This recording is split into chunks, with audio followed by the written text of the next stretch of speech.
This is a low intensity, steady state practice that is designed for your menstrual phase.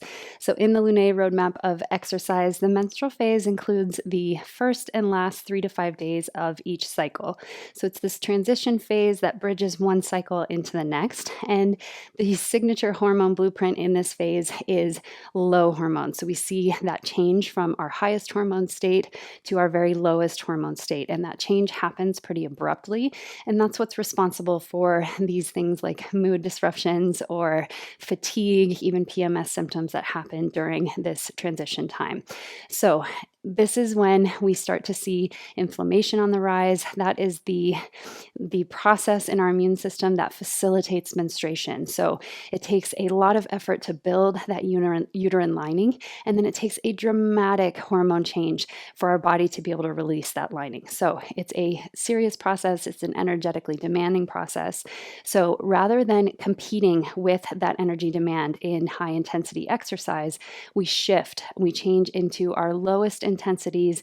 In today's practice, we're dropping weights altogether. We're not using any equipment, and we're just looking to create circulation and flow. It might seem counterintuitive, like maybe you want to just push really hard to feel better in this phase, but that can actually be detrimental. So it can shift you into unfavorable metabolic states like muscle wasting. When the energy demand is too high, your body turns to its reserve in muscle, in your skeletal muscle, to make up that gap. So it supplies energy for these baseline processes it supplies that energy from your muscles, which is not ideal. And then it also stores long-term energy sources in your fat cells. So we want to avoid those unfavorable metabolic states by dropping the intensity down and focusing more on circulation to ease our symptoms. Today's practice will do just that. It was sweatier than I anticipated. As you can see, I still have a bit of that post-workout glow, but on the bright side, the intensity was low the entire time. With that low intensity, there's zero impact. So this is one that you can use any point throughout your cycle, but it's especially supportive during this transition phase, the menstrual phase. We have 8 different body weight movement patterns. We'll work through them in 1-minute continuous intervals. So that's a good way to gauge whether your effort is in the right place. If you feel like at the end of the minute interval, like you need to rest before you take on the next movement pattern, or like you can't keep up the same level of effort, it means you're too high. We want to be able to stay in that continuous steady state effort for the entire practice, which means you're moving for the next 24 minutes. You're not stopping at all throughout this practice. So that means, yes, you're moving very slowly. I want you to go as slow as you can and then slow it down even further.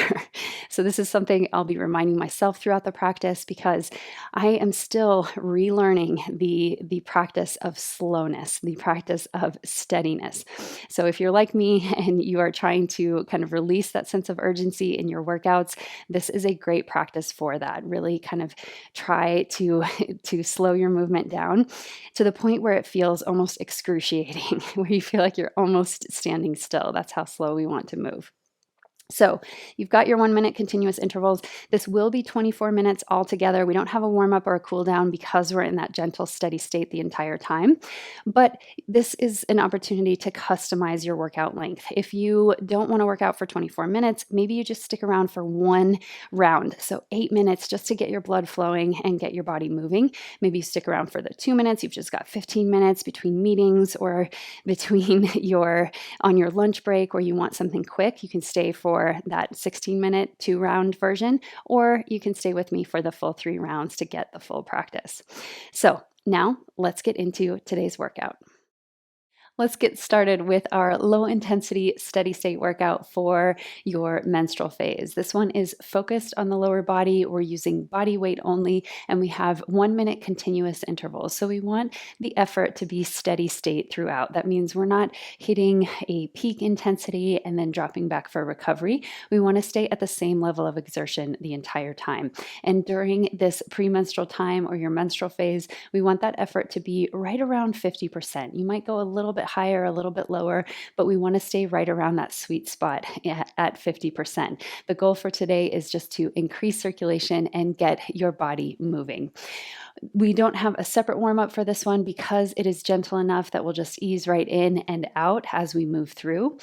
We have 8 different movement patterns. We're doing 3 rounds of those 8 patterns. I'll start our timer and we will begin in about 20 seconds. Our first movement pattern is a simple air squat with a twist. So you're going to come up and twist to the opposite knee. You want your feet about shoulder width, maybe slightly wider apart.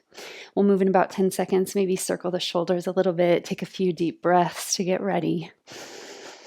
And then we'll bring hands to heart, press your palms firmly into each other and begin. So we squat down, chest stays lifted, come up and rotate. I want you to think about lifting that knee to the elbow rather than rounding the back down to meet the knee.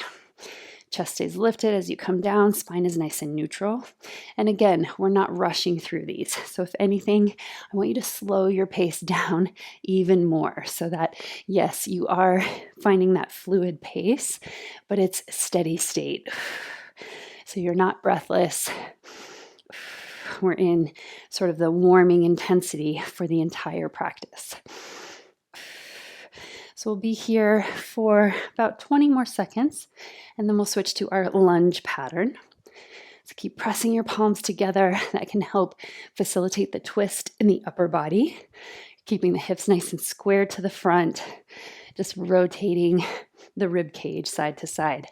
Let's start to transition now to your reverse lunge. So we'll step it back and then drive the knee. Step back and drive. So just hover that back knee and then find some power. And I want you to feel like you're hitting the brakes right as that knee comes to hip height. Breathe in and out. You really feel that heat in the hip flexors here. Keep your spine nice and straight. You can add some arms if you wish, but if you find that the intensity starts to creep up, just bring your hands to your heart or by your sides. We're here for 20 more seconds. Keep the spine nice and tall as you step back. We'll be here for 10. And then we're switching to our first hip hinge pattern. So it's a good morning with straight arms. Let's switch. So here, fold the body in half, reach the arms overhead and come up. Be generous with that bend in your knees. Collect your breath here. Take note of the intensity. If you need to slow things down, as you come up, I want you to hug the inner thighs energetically to the midline. So create that tone, that muscle activation in the legs. As you come into that hip hinge, crown of the head is reaching forward, sitting bones reaching back. So you feel that nice stretch across the glutes. If outstretched arms is creating any strain in the lower back, you can also take this with the hands behind the head or even hands to heart and just bow forward and up. We want this movement pattern to feel a little bit mechanical, where we don't take advantage of the curvature of the spine. It's staying straight and strong. Excellent job. Reverse lunge is next. Same pattern here. We reach back and hug that knee in with some power. I want you to feel the control and the stability in your standing leg.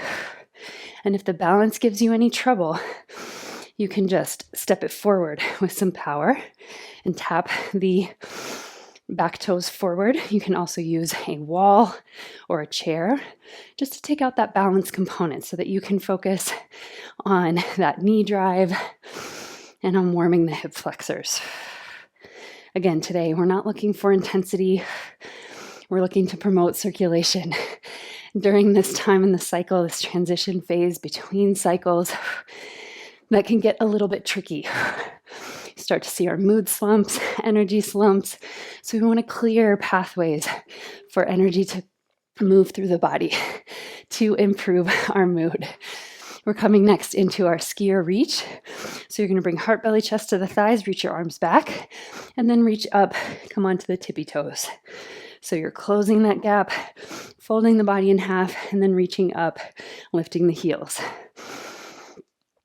So not really swinging the arms here, staying slow and controlled. Reaching back. So this is more of that deadlift position. So it's the hip hinge position. meaning we want to keep the spine straight. It's more of a bow than a squat. Keeping some tone and aliveness in the low belly here. So as you come up through that reach, I really want you to hug the hip bones up toward the low ribs. Keep the shoulders softening away from the ears. Nice and spacious there. Switching to our sumo step out squats next. So we'll step out, feet wide, toes out, reach the arms overhead, and then zip the legs together. So as you step the feet together, really feel that pull to the center. Again, check in with the intensity. Slow things down if you need to. You might start to feel a little bit of that healthy heat here. This is the time in the cycle where we have inflammation on the rise. It's what facilitates the onset of our period. So we don't want to add to that with exercise. If anything, we want to promote circulation, blood flow, and endorphins to help soothe inflammation. So we're not amplifying that signal with exercise. So that can happen if we work out too hard in this transition time. We can be adding to that stress signal. Last one. Next up, we are coming into an alternating staggered squat. So I want you to bring your back knee to your front heel, touch down and back up. This is a lot of flexion in the knees. So if it's too much, you can step back a little wider and make this more of a leaning split squat. Otherwise, you're keeping the chest upright, coming into that staggered squat. So your back knee can be anywhere between the big toe and the heel of your front foot. We're really trying to load the quads here. Again, take your time. Keep that pace slow and steady. So if you have a heart rate monitor, you want to be 50 to 70%, maybe closer to 50% actually of your max.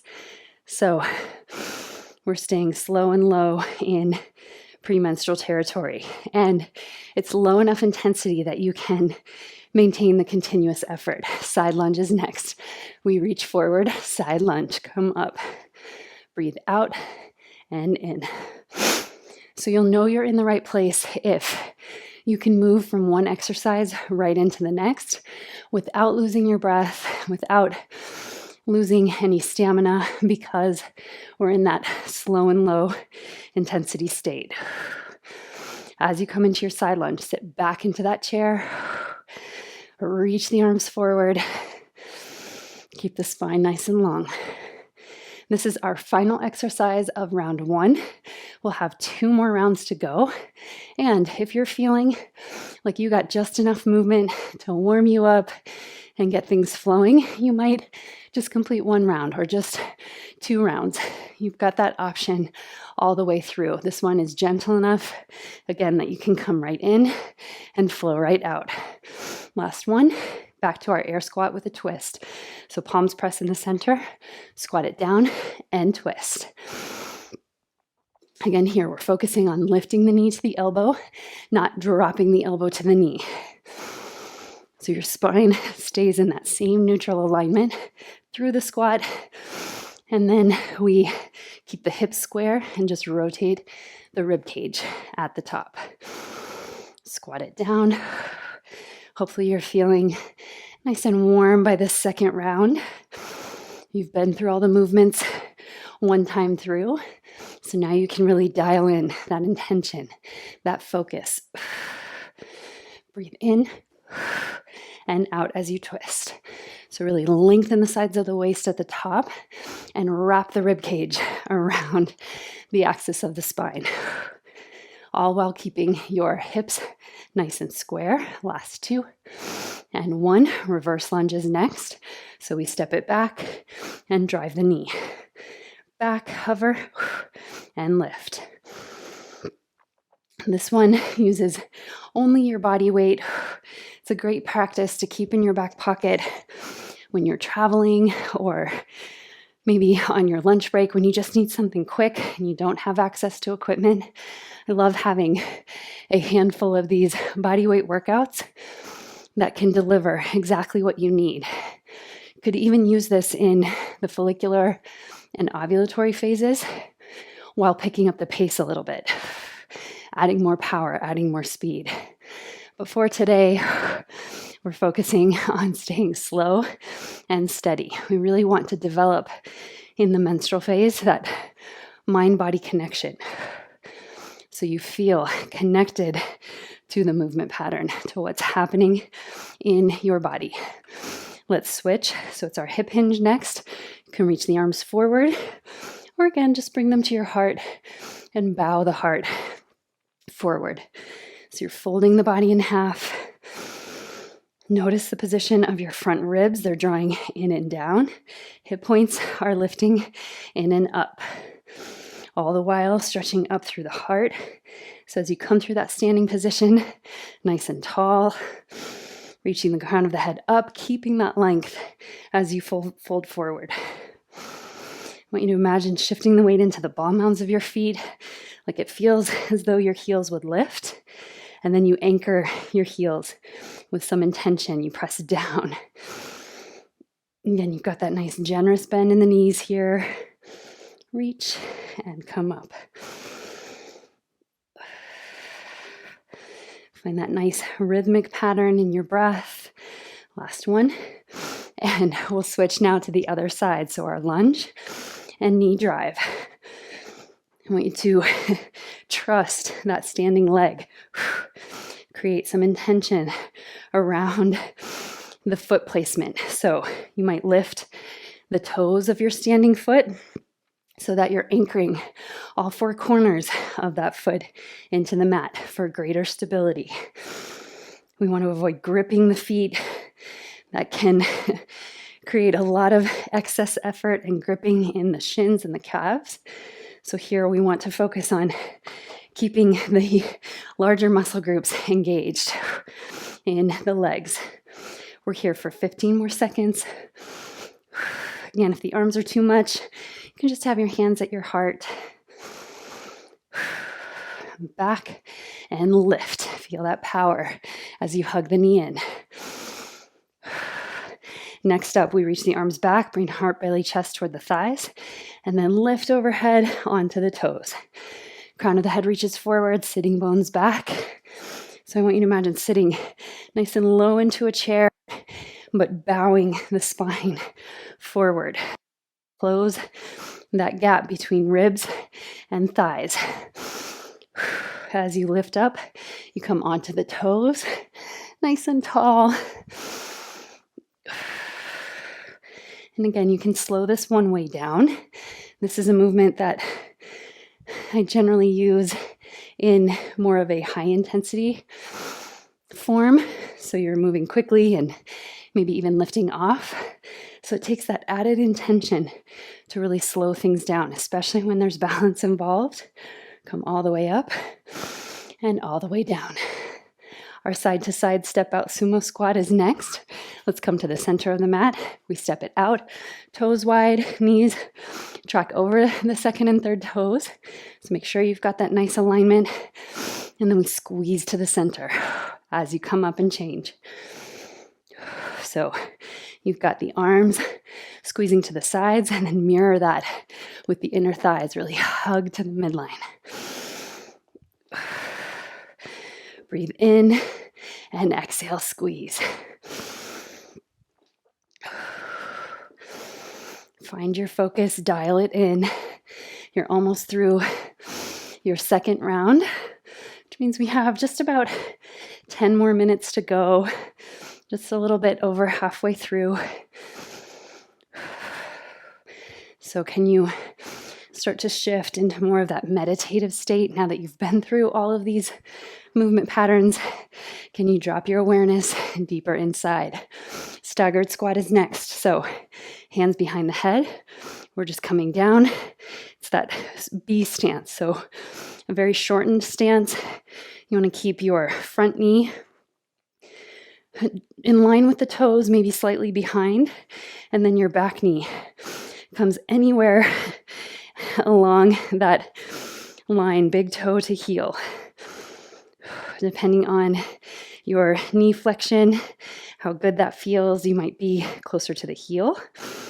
If you have a little bit more range in the knees, you might bring that knee closer to the big toe.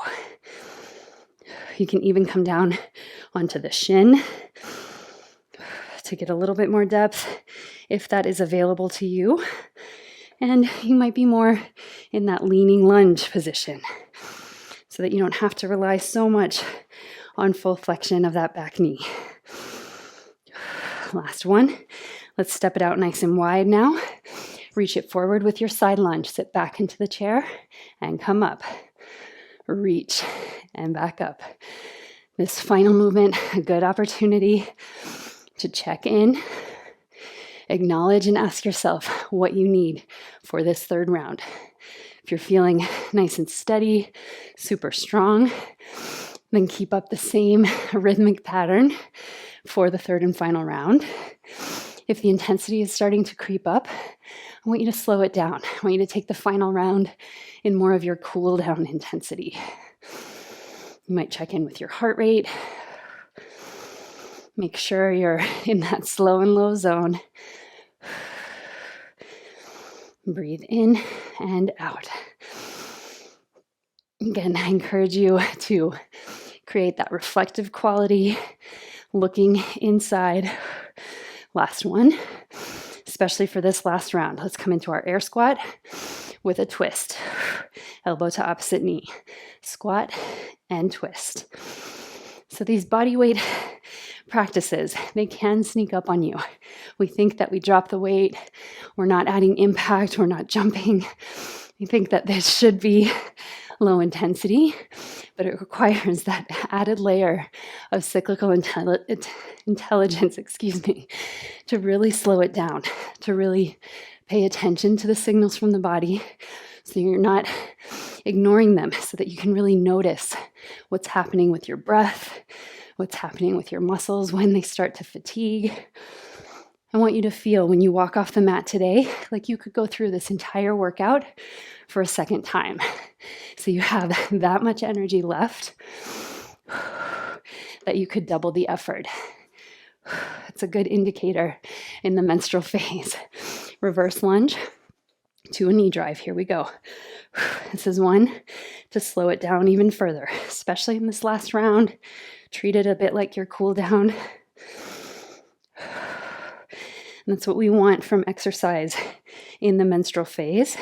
We want it to replenish our energy stores. We want it to elevate our mood. We don't want it to take away from our energy equity that's already a little bit depleted in the second half of the cycle. And then we come to our lowest energy levels when hormones drop in that bridge between cycles. So now is a time to be conservative, to spend less energy and save it so that your body can use it for those reproductive priorities, namely menstruation in this phase in the cycle. Let's come into our hip hinge. Good morning, hip hinge. Reach the arms up and come back. So it's sort of like a twist on supply and demand with our energy levels here in this transition phase, where if we spend too much, we drop our energy account balance into the red. And then rather than taking advantage of that next follicular phase, we're coming back from a deficit. So we have to make up some ground before we can start to make progress. So consider these lower intensity practices in your menstrual phase as an investment. You're investing in your next follicular phase. You're investing in your next cycle so that you can actually make progress, real progress. We're here for just 3, 2, 1. Other side, we step it back and drive the knee. Spine stays nice and long. Again, check in with the exertion, with the intensity. Step it back and drive it up. You can take out a little bit of that power from the drive if you're feeling the intensity creep up, and just really focus on connecting to the hip flexor. Imagine someone pressing your palms if you're lifting your arms overhead. And if you are feeling the intensity creep up, take out the arms. That can be the first thing to go. The arm movement will force your heart and lungs to pump blood and oxygen to extremities further away from the body, and that will cause your heart rate to jump. So you might have your hands at your heart, keeping it nice and easy, nice and steady. Last one. Come to our skier reach next. So we bring heart, belly, chest to the thighs, reach back, and then all the way up to the toes. Fold the body in half and reach. You got this. Breathe in and exhale. Try to take the exhale through that full second half of the movement. Breathing in nice and deep, exhaling all the way up. So really map your movement onto that breath rhythm. So if you want your breath to slow, you have to slow down the movement. We have to avoid the rush and the urgency.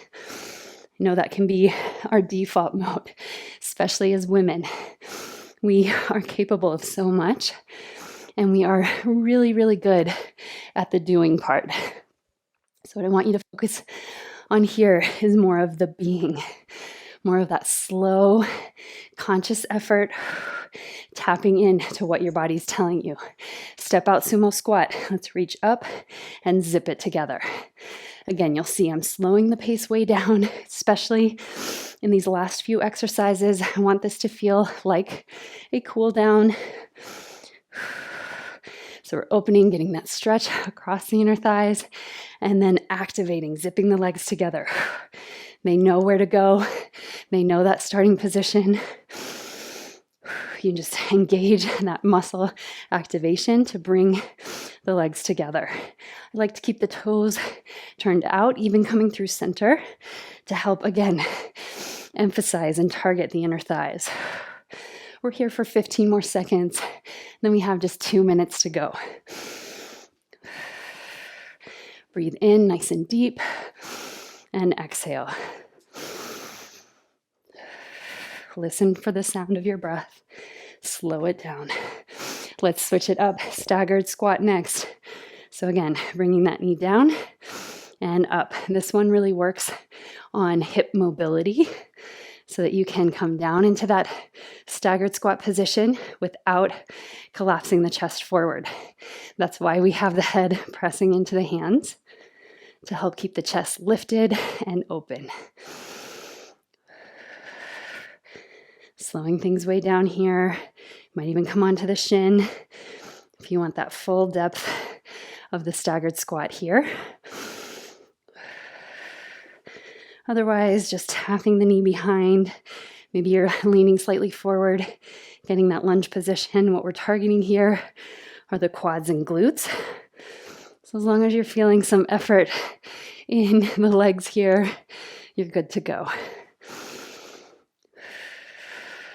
And let's switch it out. Final movement pattern, side lunge with a reach. Reach it out and come up. I really want you to use this one to slow your breath all the way down. So focus on moving more slowly.